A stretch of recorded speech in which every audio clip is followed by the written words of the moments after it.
mau gibah supaya dosanya nggak banyak, apa?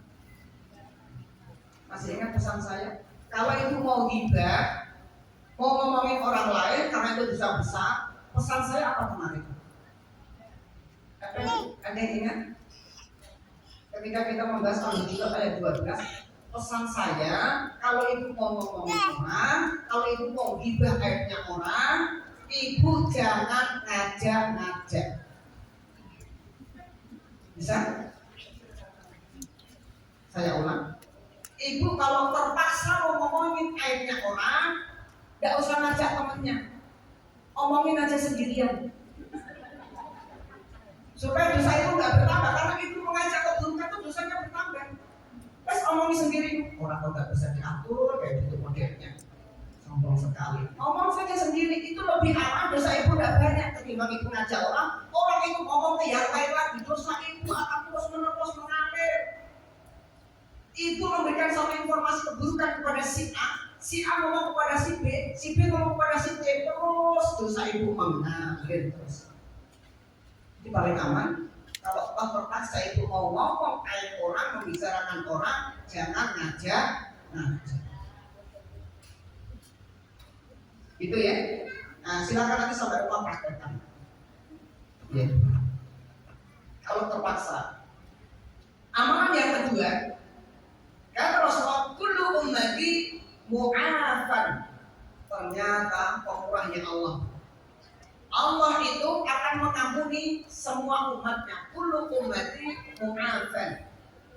Ya Rasulullah mengatakan, semua umat ini akan dimaafkan oleh Allah.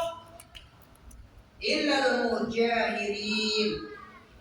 Wa inna minal mujaharah. Ada pengecualian. Ada orang yang tidak diampuni oleh Allah, ada orang yang tidak dimaafkan oleh Allah. Siapa mereka?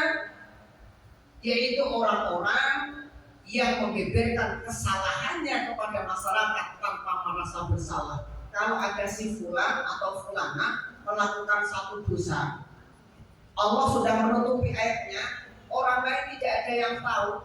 Tapi kemudian dia menceritakan keburukannya sendiri dengan bangga kepada orang lain. Orang itulah yang tidak akan diampuni oleh Allah. Bangga menceritakan dosa dan maksiatnya kepada orang lain. Contoh, an ya'mal rajul billail. Seorang berbuat satu keburukan, kemaksiatan billail. Amalan yang buruk di malam hari. Summa yusbih, kemudian pada paginya watsatarallahu alaih. Kemudian Allah menyimpannya pada waktu pagi itu, tidak ada orang yang tahu. Malah berbuat dosa, malah berbuat kemaksiatan, Allah jaga, Allah rahasiakan, Allah tutupi sampai paginya, tidak ada yang tahu. Kemudian ternyata setelah Allah menutupi aibnya, malah ternyata kemudian ngomong kepada orang lain tentang aib yang pernah dia lakukan di malam hari. Maka orang seperti ini kemudian tidak akan diampuni oleh Allah. Berarti kalau sudah terlanjur kita berbuat dosa, orang lain tidak ada yang tahu, maka hukumnya tidak boleh kita menceritakan aib kita kepada orang lain. Kenapa? Allah sudah menutupi. Dan kita tidak boleh cerita dengan dasar kita ini supaya bangga dianggap orang yang hebat karena dengan kemaksiatan, itu tidak boleh. Kalau menceritakan, ulama mengatakan kalau misalnya itu memotivasi istighfar, tobat, memotivasi orang untuk tobat, itu tidak ada masalah, boleh. Tapi kalau dia menceritakan dalam keadaan ingin dipuji, ingin disanjung sebagai orang yang pemberani dan sebagainya, inilah orang yang tidak akan dimaafkan oleh Allah. Contoh. Ini saya kasih contoh saja. Jika ada orang dulu ketika dia belum bertaubat, dia banyak melakukan dosa. Di antaranya dia pernah tato, buat tato misalnya, karena tato kan memang dilarang ya dalam Islam. Kemudian Allah menutupi, nggak ada yang tahu. Tiba-tiba dia menunjukkan supaya disukani, disegani, pamer kepada temannya. Kamu lihat, saya pernah bertato. Ini gitu preman. Itu tidak boleh. Tolong perhatikan. Ketika kita ini pernah berbuat satu keburukan dan Allah sudah menutupi, jangan ceritakan keburukan kita kepada orang lain. Maka ketika kita menceritakan kepada orang lain, Allah tidak akan mengampuni dosa dan kesalahan kita. Jadi yang pertama tadi itu amalan yang bisa Allah mengampuni dosa kita, Allah menutup kita. Amalannya adalah apa tadi? Menutupi aib orang lain. Yang kedua sebaliknya, Allah tidak akan mengampuni dosa kita, Allah tidak akan memaafkan kesalahan kita. Kalau kita berbuat salah, bangga kita ceritakan kepada orang-orang yang ada di sekitar kita. Berarti bangga dengan kesalahan tidak boleh. Contoh yang sering terjadi, Mbak, tetangga kita ini loh Mbak, ya Allah kasar sekali. Oh, tidak seberapa, nanti saya larang. Kemudian dia cerita, benar-benar dilawan, tetangganya dimaki, dicaci. Mbak, sudah saya caci, sudah saya maki dia. Tidak berani apa-apa sama saya. Ini kesalahan atau kebenaran? Mencaci tetangganya, memaki tetangganya, tetangga diam saja. Kenyataannya benar. Mencaci, memaki tetangganya itu adalah satu kesalahan dan kemudian dia bangga cerita kepada orang lain. Inilah yang tidak diampuni oleh Allah. Jadi kalau pernah berbuat satu dosa, jangan bangga diceritakan dosa itu kepada orang lain. Semua kita ini pernah berbuat dosa. Semua kita ini pernah berbuat salah. Semua kita punya masa lalu yang buruk yang sudah Allah simpen.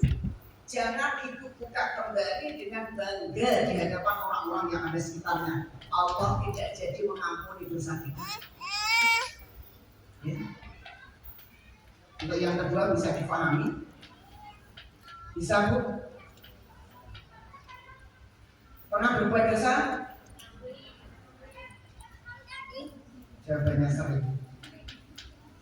Maka dosa yang sudah Ibu lakukan jangan diceritakan kepada orang lain dengan tujuan membanggakan kesalahannya. Maka Allah tidak akan mengampuni. Jadi ada dua amalan. Amalan yang pertama, Allah akan menutupi dan mengampuni aib dan dosa kita di akhirat. Amalan kedua, justru amalan ini nanti akan mendatangkan murka Allah dan tidak akan diampuni dosa dan kesalahan kita. Ini yang penting untuk kita amalkan sekalian menjelang Ramadan. Ada satu amalan yang sangat dianjurkan. Menjelang Ramadan ada amalan yang sangat dianjurkan. Beberapa ulama, kalau kita ini mau masuk bulan Ramadan, upayakan kita ini memasukinya dengan hati yang bersih, tanpa ada kotoran, tanpa ada ganjalan dengan orang-orang yang ada di sekitar kita. Maka ketika kita ini mau masuk bulan Ramadan, supaya kita ini tenang beribadah, tenang beramal soleh, jangan sampai masih ada belum terselesaikan masalah-masalah sosial yang ada di sekitar kita. Bu, menjelang Ramadan, jangan sampai ibu belum berbaikan dengan keluarganya yang mungkin selama ini bertengkar. Menjelang Ramadan, ibu jangan sampai ada masih pertengkaran yang belum diselesaikan dengan tetangganya. Sunnah dan kemudian anjurannya adalah segera diselesaikan menjelang bulan Ramadan. Sehingga ketika nanti masuk bulan Ramadan, kita dalam keadaan bersih, tidak ada perasaan gak enak hati, tidak ada perasaan benci, tidak ada perasaan dendam kepada orang yang masih belum selesai permasalahan ini. Maka bagaimana?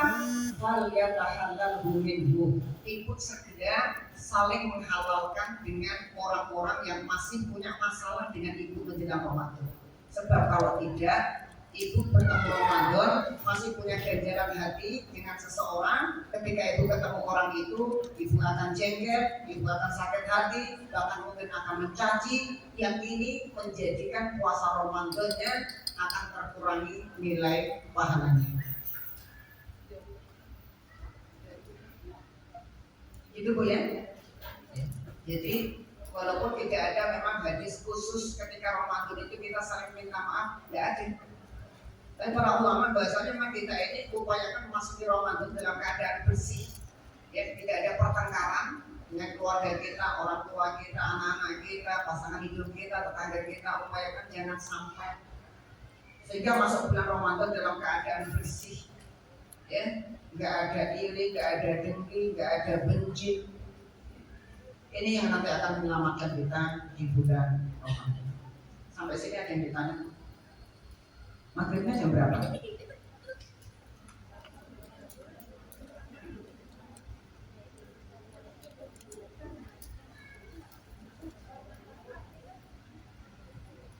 Maghrib lewat 37.